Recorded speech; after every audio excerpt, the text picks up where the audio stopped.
Good naman. Ayan, pick up! Sakay natin.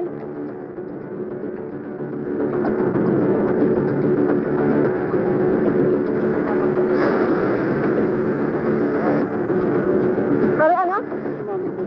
Bakit nga ba? Bakit nga ba? Bakit nga ba? Bakit nga ba? Alam mo kung labot ko sa daan? You tell me. Bakit nga ba? No, you tell me. You tell me. Huwag kang namamakyo. Bakit nga ba? You tell me. Nagit-git nyo kasi. May side mirror ka, ako wala. Hindi ka gumagamit side mirror mo? Drama? Ikaw ang magkanon. You use your side mirror. Good job.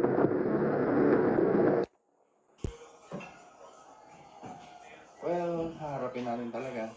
Kilala ko po yung sarili ko. Ako po si Nordito Pascua, brother po ni Mr. Jimmy Pascua, which is sa incident po ng Rough Road. Ayan. So, this is calling to Yana for this live on FB.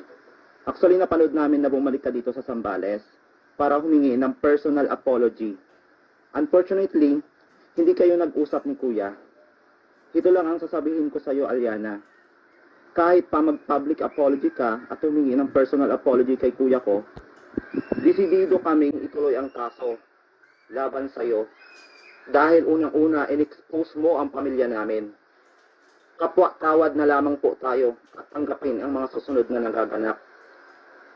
Sa mga taga-Sambalenyo, sa kapwa ko sa Sambalenyo, relatives, family, sa lahat ng mga sumusuporta at naghihingi ng update. So, yun lamang po at maraming salamat po.